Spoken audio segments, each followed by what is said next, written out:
All right. Thank you all for coming. This will be a fun, short, easy, breezy Friday after. I think it's Friday afternoon. Friday afternoon conversation. Reminder that this show is up through July 26th. It is located at Apex Art at 291 Church Street in the Tribeca neighborhood. Closest train stop is the Canal Street ACE. So please come see it. We will be having a closing reception event on Saturday the 26th. So please check out the Apex Art website for that. And welcome, Roddy Williams. Roddy, how are you doing? You're doing great. Beautiful Uh, weather. so um, for our viewers today, for our folks on the screen, I want to talk about the AIDS Memorial Quilt, a little bit about its history.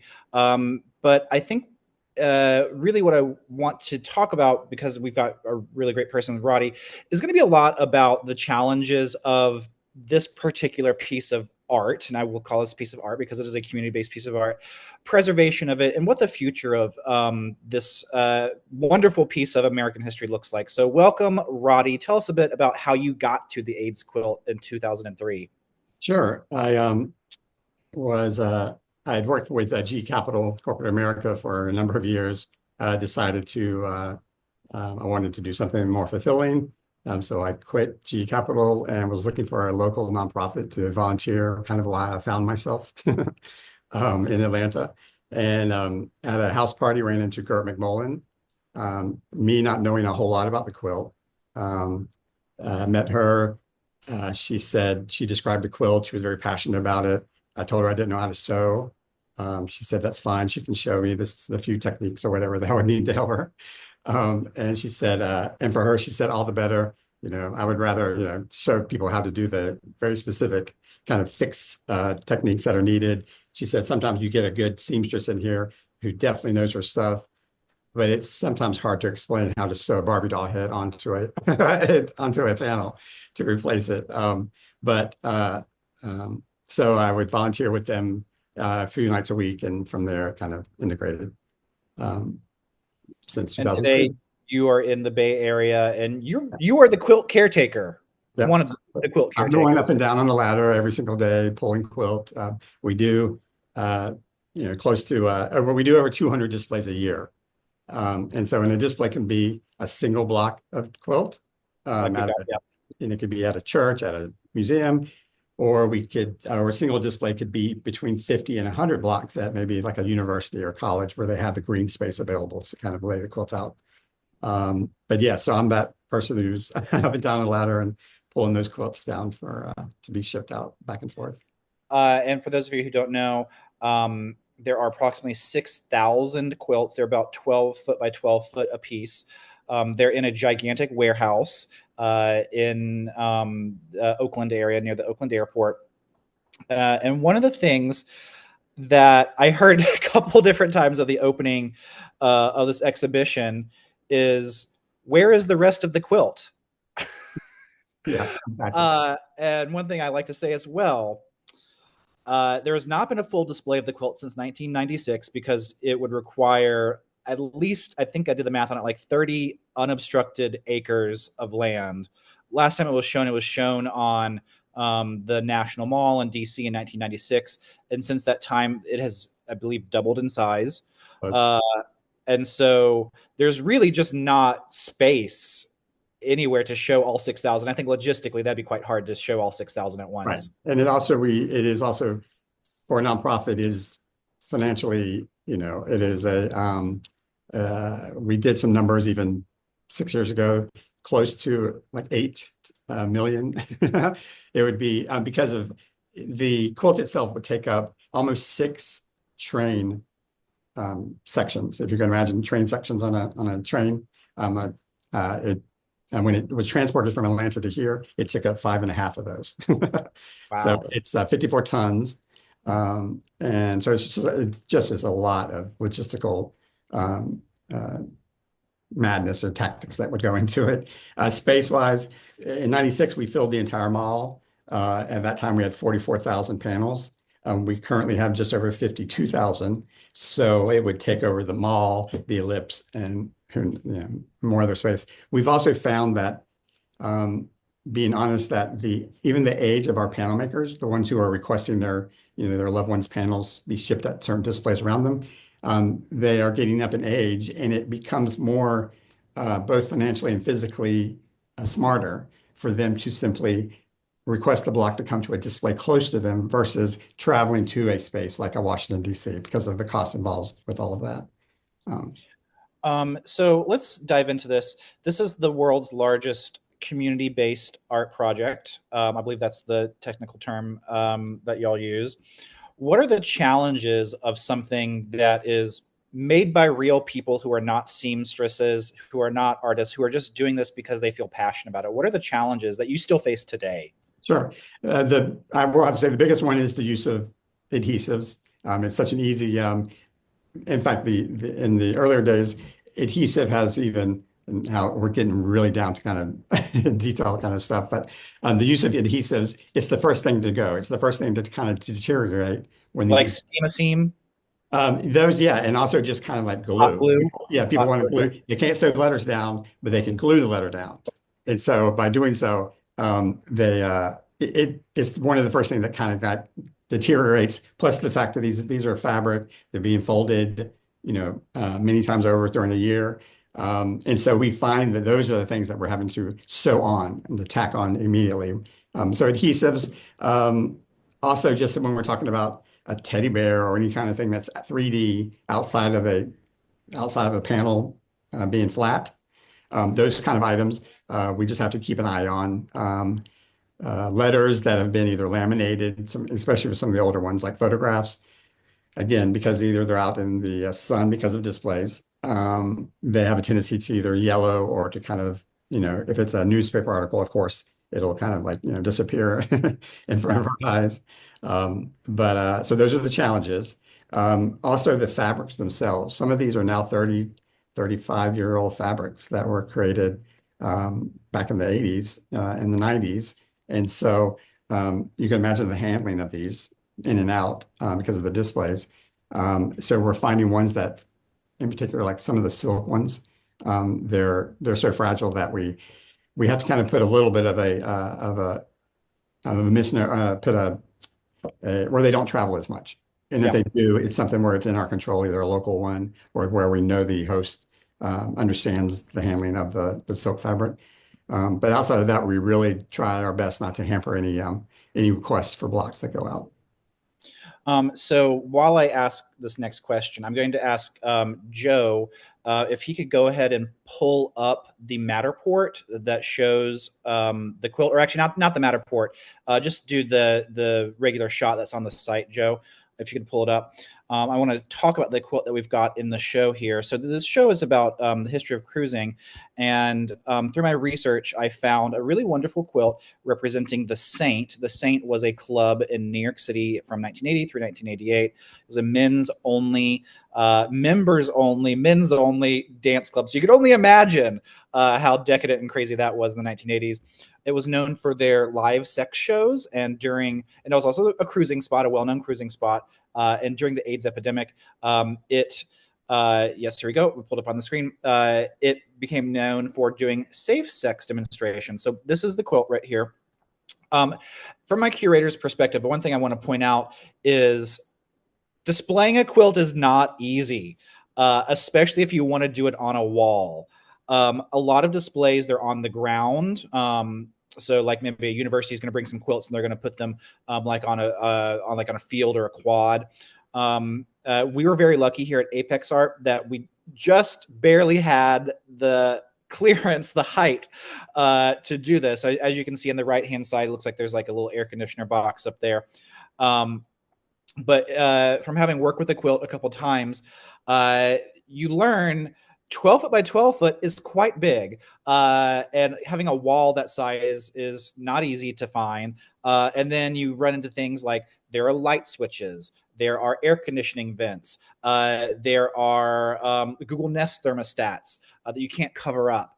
And also, there are some protective elements of the quilt. Like, for example, Apex Art had a skylight in one of the parts of the building, so we had to make sure we could not put the quilt under the skylight because that could have rain that would come through it as well. For example, there's also a door to the right of this quilt, so we had to make sure that we put this quilt far enough over to the left that if that door were to open, it would not hit the quilt. There are a lot of challenges associated with this. So, Roddy, can you speak to some of those Yeah. challenges doing displays and how they affect your organization? One thing I can say for, which is why we do a lot of, when we do anything local, even fairly local, is site visits. I go on many site visits all the time. And mainly because 9 times out of 10, you can look at you can look at a room and yeah, if the ceiling's slightly maybe larger or something that you're used to seeing, it's easy to say, oh yeah, it's 12 foot. I can tell you probably, again, 9 times out of 10, I get there and I'm like, yeah, this is not a 12-foot ceiling. So this is, and what we've found is there's ways you can still respectively display it by, having some slack at the bottom. There's ways that we've helped host kind of get around that. We knew from the beginning, though, we did not want this to be we didn't want it to be easily displayed in that regard because we didn't want it to be wall art. We didn't want it to be something that could be used as a backdrop for, like an event or something. And so we wanted it to kind of be in that in your face kind of thing. You needed to have the space in order to do it. But yeah, that's a definitely challenge is the size and how much we generally think a 12-foot space is versus in reality, it's probably more like a 10 or an 8-foot wall. And Joe, I'm going to have you zoom in here in just a second on some of this. I will say we're also very fortunate with this show that we had it in summertime because as you can see at the bottom of this image, there is a heater on that wall. Had we done the show in wintertime, we could not have put the quilt on this wall because it would have been right above a heater that would have blown on it that could have damaged the quilt. So there's all sorts of logistical things with the quilt. So what I want to have Joe point out, and Joe and Stephen Rand will laugh at this. This quilt was so crooked. And you can see it on here. So Joe can show you with the mouse, like on this left-hand side, it's crooked. It was not sewn very well. And again, this was made by people who they're not professional seamstresses. They did not know how to handle this specific material. And so it's ruched at the waist right through the middle here. And that was one of the challenges that we had. And then also, Joe will point out on the bottom right-hand side, there's an extra rivet, and we think that it's maybe longer on one side than it is on the other, and that they had to like add in this extra rivet to account for that. So we put this on the wall, and it was so crooked when we put it on the wall. And Joe and Stephen Rand were so kind about adjusting this. We just barely got it to work on this wall. And, Also, and just to cut into is specifically about this block as well is for probably 3 weeks prior to shipping it to you guys, the people who made this block also sent replacement stars for all the stars you see, replacement stars. And so we have 2 sessions a month here where we have volunteers who know how to sew. They come in and we have stacks of quilt that they can repair. And so this was on the table for those 3 weeks because every time I came in and I would see this block sprayed out, having seen 2 or 3 volunteers on there, specifically taking a single star, putting it over the spot where they can tell one fell off, and then sewing it on each one. And so, Joe, use your mouse to kind of show that star area in the middle on the maroon part. So this middle part here, those are like plastic confetti stars. Yeah. They are not meant for this purpose. Again, very creative use here of material. But I believe that when we got this, when we opened it up, Joe and Stephen Rand, being good conservators, they were concerned that stars were falling off. These little plastic confetti stars were falling off. Again, they weren't meant to be sewn on here. I think that they were just like taking these little plastic stars and piercing them with a needle. And then sewing them on. And then, of course, that's not meant to be pierced with a needle, so that it tears, it falls off, parts of the stars fall off. Yeah. And again, with age as well, these plastic parts, they get brittle and they get dry and they break up. And you have to think this quilt is going to get folded. It's going to get folded across those stars. and make it folded across some seams, and it's going to fall apart at some points. Anything else you want to speak to with this quilt in particular, Roddy? Just that we do get and there's examples definitely of ones where we can see the kind of the years have shown on there. We do, though, our biggest compliment we get sometimes when we're out at displays is when we have a panel maker who's come to us and said, it looks as good as the day that we sent it to you 20 years ago. You know, we love that conversation. We understand that we do our best. We don't want to make it perfect. Some of these are, as Gert likes to say, they're sewn kind of funky. And so when we do any repairs on them, we don't want to all of a sudden make it look something totally different because we maybe know how to sew, or that someone who's going to fix it knows how to sew. And so Gert, as she says, she'll repair it funky. She really just wants to make it look as it was received. Yeah, and speaking of the grommet, I don't know necessarily the history, but I will say our biggest repair outside of anything is I have to do grommet replacements, you know, weekly. Oh, wow, I didn't know that part. Yeah. Yeah. But to be honest, that's the purpose of the edging. It's really to take all the hits, all the as much as the pull and strain from any of the cable ties and apparatuses that the people use in order to hang the quilt. That's exactly what the edges are for. So it does its job. We'll talk just one little bit more about this quilt before we move on to showing people the interactive searchable database. Most quilts are actually 6 individual panels on here. Eight. Oh, yeah. Sorry, 8 individual panels, and they can be various arrangements of the different panels. The 8 panels are 3 foot by 6 foot. Correct? Am I right about that? Yeah. Okay. And to get real nerdy, there's like 37 different ways you can do it. Okay. Vertical, yeah. And so usually a quilt is composed of these 8 panels, and each panel is representative of one person. This is different. This is one singular 12 foot by 12 foot panel. And then Joe, if you could zoom into the top part, we have names in these silver triangles at the top. And so there are plenty of quilts that are like this, singular cohesive visions. Usually they are something like this. It's like the Saint or Atlantic Gay Men's Chorus, or like a singular organization, or maybe a singular city. Maybe like Key West might have like a single quilt for the Key West gay community. Also, I want to provide a little visual interpretation of this quilt before we move on. So Joe, if you could zoom out a little bit. The Saint was, again, a men's only dance club. And so Joe, if you zoom down, the central figure here, those 2 balls on a post, that is not a telephone line. At the Saint, they were known for their 2 revolving disco balls. So those are 2 disco balls that are revolving around each other, and those little colored circles are supposed to be the colored lights that reflect on the disco balls. And then the Saint was this big cavernous space, and so the red dome here with the plastic stars, that represents the ceiling on it, and the black spot at the top with the silver triangles, that is a reflection of the disco balls. And then in those reflections of the disco balls, that's where the names are of the individuals that they are memorializing from the Saint. So I just want to provide a little context and interpretation of what's going on visually here. That was a little confusing for some viewers on the opening night. I will say I did meet some people who were members of the Saint, and they knew exactly what this was about, and they knew exactly every single detail. I knew going in at the opening party about the dual disco ball. I did not know about the domed ceiling, and that was what I learned at the opening when I met someone who had been a member of the Saint. He described the physical space of it, and so I think this is very interesting that it's recreating the physical space in this 2D flat object. Anything else, Roddy, from you about this quote before we move on to the interactive database?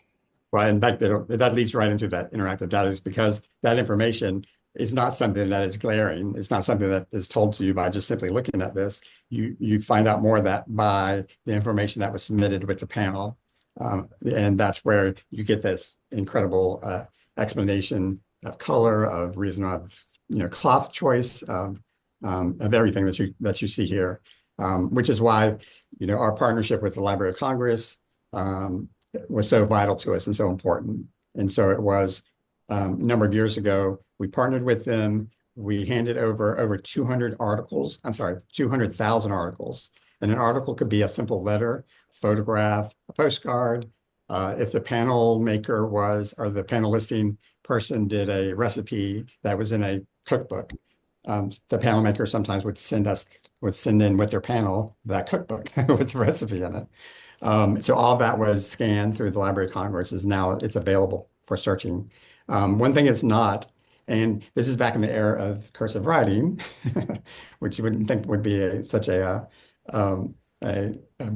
niche. Yeah. But the letters that were sent in with these panels and many over the past 20 some years were in handwritten cursive writing. And that's the second step of the whole Library of Congress scanning. They've done all the typewritten, anything that's typed letter-wise is all searchable. None of the cursive writing is searchable, but that's what we're doing now. Next is going to be that kind of like interpretive where you interpret pages or translate pages. I'm glad to hear that. Yeah. Joe, can you go to the next link, the one that I sent you of the interactive quilt database? So for our viewers, you can go to aidsmemorial.org, and they've got an interactive AIDS quilt searchable database. You can search keywords, you can search numbers. All the quilts are in fact numbered. I found this quilt by searching New York City. And then from there, you can find individual quilts. So Roddy, throw us out a keyword to search here. How about San Francisco?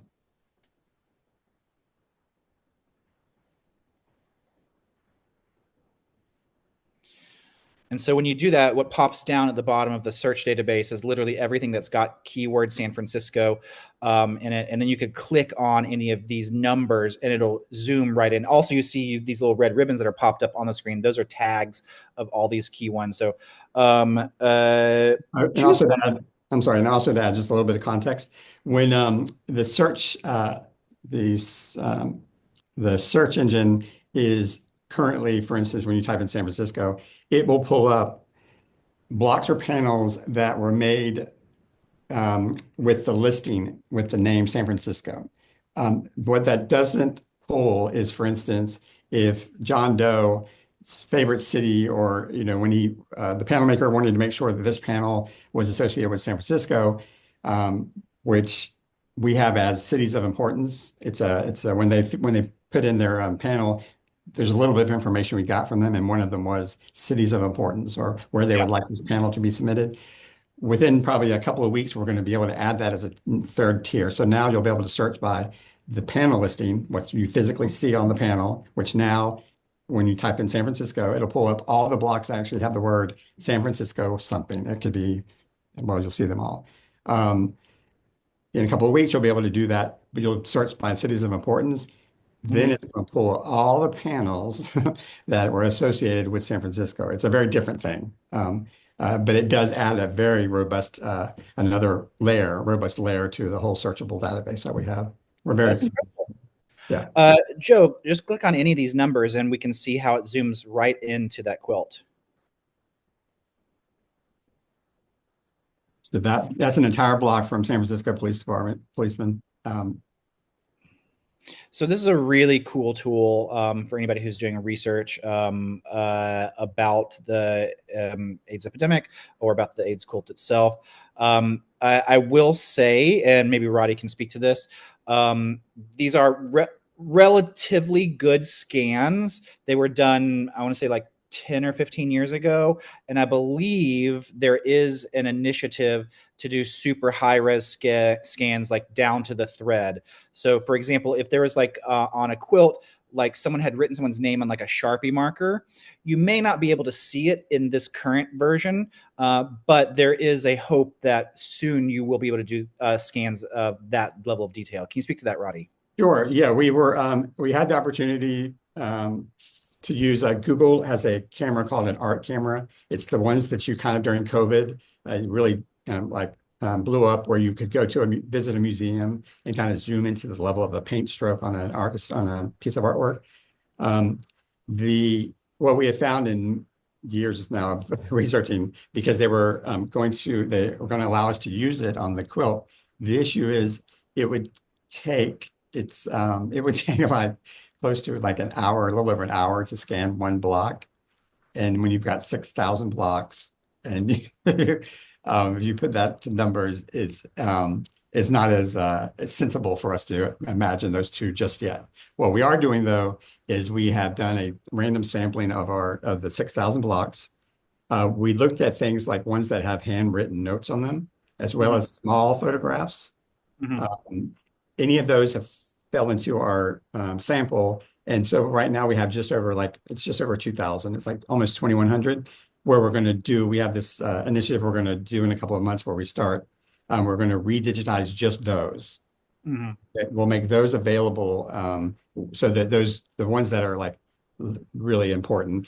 And really what this came about is each year between 50 and 100 times a year, honestly, I get a call or an email saying, hey, look, I'm trying to show my daughter the letter that I wrote, about her uncle. It's on this panel. I can't read it online. I didn't retain a copy of the letter. So I was wondering if there's any way you could take a picture of it for me. And so I would pull the block down, go take a photo with my phone and send it to her.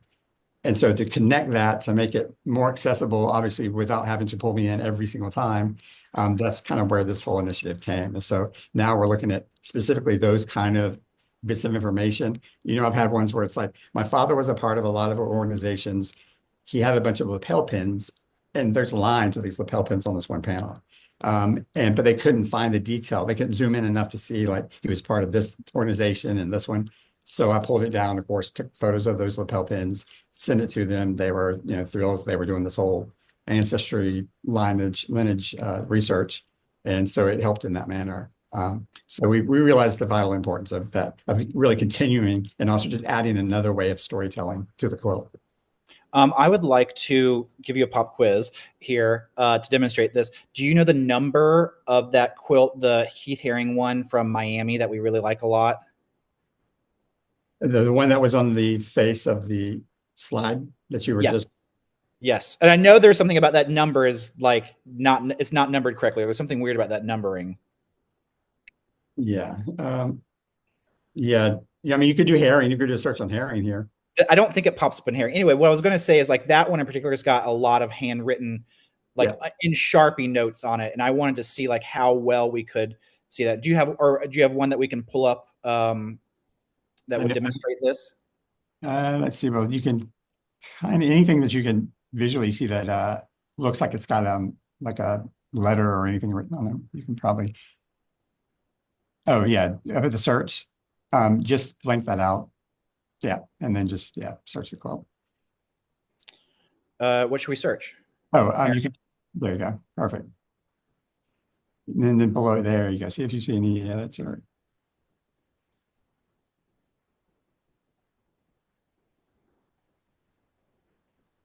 So there it is, the love one. And that the second, yeah, there you go, the bottom, the heart, the one with the heart. Um, now zoom into, for instance, the bottom left one. So in other words, now see that handwritten letter right there in the you can kind of zoom. Okay, that's not bad. I mean, you can kind of see it.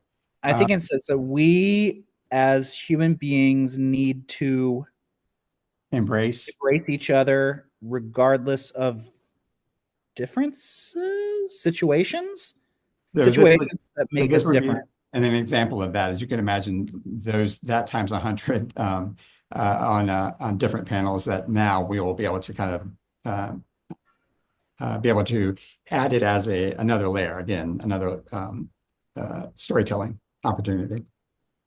All right. So, last question before we open it up to our viewers: what's the future of the quilt look like for you, Roddy? Well, now that our biggest focus has been for many years is really the digitization of the stories of all the letters, everything that was sent in. So now that we have that, 80% done, we'll be adding in once we get the translation parts done for the transcribing, um, uh, to now see the kind of the avenues and the ways in which people from students we just had a graduate student here yesterday for about 3 or 4 hours.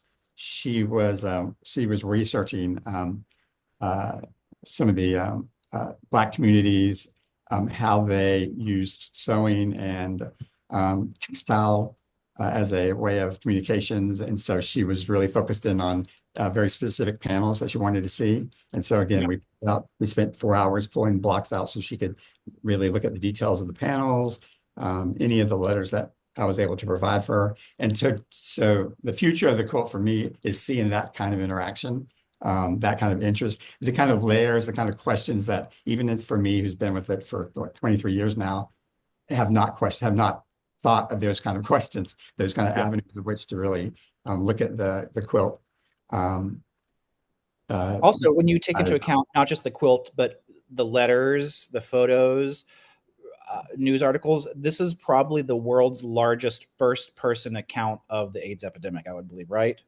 Absolutely. I mean, you can see not only physically, we kind of, me, because I have to lift and carry the blocks all the time, I'll be the first to attest that blocks that are like from 1,000 to just going up to around 3, the weight of those and the thickness of it compared to anything past like 3 or 4,000 is absolutely different. People began in the early years, and I will say too, it was because of the time. It was because of the stigma, and because of our purpose even, was the panels are 3 by 6 because they're the shape of a human grave. So the idea and the whole founding idea was we lay our dead at your feet. You cannot say this is not happening. It's not affecting people. So we choose Washington, D.C., the center of America, in regards to information. And so it could not be ignored. Um, and because of that, um, the uh, and so what happens is in the early days, it was about activists. It was about getting a name, Yeah. showcasing exactly what these statistics are. Then when in 96, when the therapy drugs came and people were Yes. beginning to live longer lives, people were choosing to, it was some of the panels were becoming more memorialized. It was favorite jeans, the teddy bear, Yeah. those kind of things. And so that's where the kind of the story in itself is different because of the art of HIV and AIDS itself. And I will say, I've seen some of the lower number quilts, like under 100, and like some of it's like t-shirt fabric, practically, like very thin. Like they were just using whatever they had to make it. Yeah, Um, anytime that anyone says like, "Oh yeah, Cleve sewed the very first panel," we laugh, and because we're close with Cleve still, he spray painted it. It's a spray painted panel. He did not know, he does not know how to sew, and he still doesn't know how to sew to this day, jokingly, but he doesn't. But that first panel is a spray painted panel on a bed sheet. nice. All right. Let's open it up. Is there anybody on the call today who has any questions? You could pop them into the chat, and they will be answered and read aloud. Even if the question might come from Stephen or Nia or Joe. Also, just want to say, feel free if you have a question, comment, anything, um, to speak aloud if that's what you're more comfortable with versus typing in the chat. And thank you everyone for being here.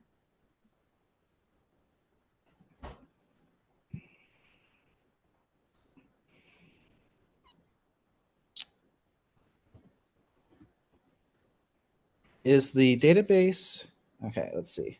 And just for eye candy, and while we pass the time a little bit, if you want to do a search for 5873. So the question from Rosemary says, in the database, does it show where the panels have been? Where they've been displayed. That's a great question. In fact, it's one of the favorite ones that we get from panel makers. So I'll get a call or an email that says, "Hey, I was just wondering where my son's panels traveled to." And so in the database, we're able to pull it up and show them all the cities and states it's been to, as well as the audiences, because it's very important for these panel makers when they find out the audiences that are actually viewing their loved ones' panels.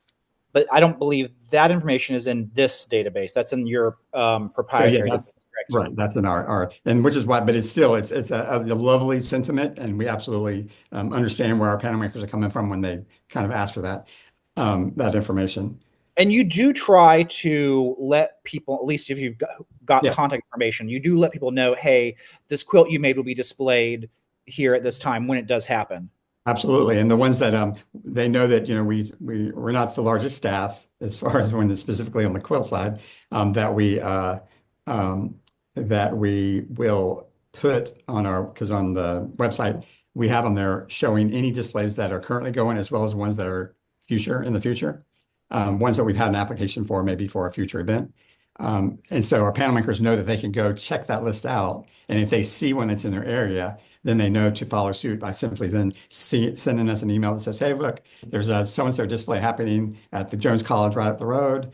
Can my son's panel be there or my daughter's panel? And so that's part of our, and because it's a panel maker request, personally, we kind of put the request above everyone else's. And so we really do our best to make sure those kind of requests are fulfilled.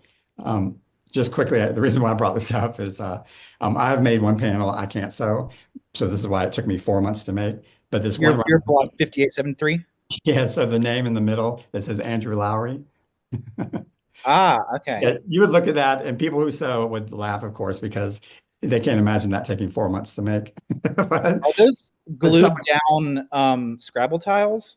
they are. Him and I's free time, or like our weekend sometimes would be to play Scrabble and cards for a few hours. Just kind of him and I's. That was our chill time. And then you can't really tell, but there's right along those Scrabble tiles is a QR code. And it's because he was an artist. He worked in both metal, origami, foam core. And so I couldn't figure out a single piece that would kind of describe him. And so the idea was I created this QR code so that when you see it, you can scan it and it takes you to a slideshow of his artwork. And it was the only way I could figure out of showcasing all the art that he produced in his lifetime. Awesome. I've got one last. Do you have another question, Rosemary? Well, I had a comment. Hi, Roddy. Oh, I had reached out to Roddy because my brother's panel was part of a 50-year anniversary here in Santa Cruz, California, of AIDS activism and AIDS-related work here in Santa Cruz. And so my brother's panel was part of that display. And there was a woman who walked into the museum one day and recognized my brother. He had been her professor back in New Jersey more than almost 40 years ago. And she and I connected and have become friends. And she told me stories of him that I didn't know from his professional life and, just sharing those things. But that connection through that display was just so incredibly surreal and wonderful. To have that happen was just an amazing testament to the stories that the quilt keeps on telling and the connections that it keeps making. It's really, really extraordinary. And my brother's panel was part of the 96 display, so that was the first time his was displayed and the last time it was ever seen in its entirety. Yeah. what was the brother's name? David Anderson. Thank you for sharing that. I Yeah. mean, that's so David. That's incredible. Let's see. Let's scroll down, Joe, and look at the different names there. So we've got just some We could just go through each one. Is only it a couple. okay? So is it? You remember what block number for your brother? Rosemary, do you remember what block number? Or is he David R. Yeah, Anderson? no, he is David R. Anderson, but I was just looking it up because I do have it noted. Oh, there it is in the upper left-hand corner. Is it pink and blue? No. 2485. That's it. Yeah, the one in the middle. And his is the lower right. That's it. Yeah. Yeah. Oh, so you got And a I'm photo one of on those there. ones that I'm the one that has a handwritten note on there. My other question was going to be, because I've done this for National Archives, are you looking for volunteers to translate cursive? You know what? I can, what it is because it's going to be, it is going to be crowdsourced through Library of Congress. And they actually have a system, a very, of course, very detailed system that's going to that looks for volunteers for that. I forget the Oh, name. that's cool. Because I did it for, it was Civil War, Yeah, Revolutionary War stuff. Yeah. But it yeah, was amazing to think, oh, I can translate cursive. That's so crazy to me. yeah. That Yes. that would be a talent that would be so useful in Uh, 2025. It's just insane. But yes. Okay. Nope, that's great.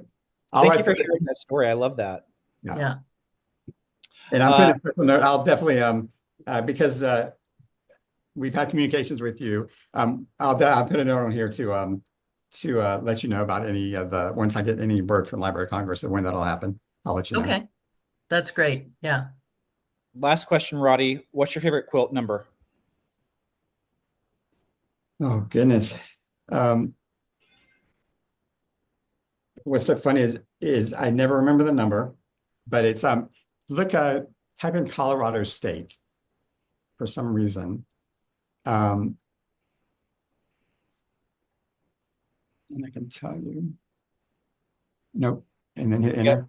You got to hit the enter again or search the quilt. No. Colorado State.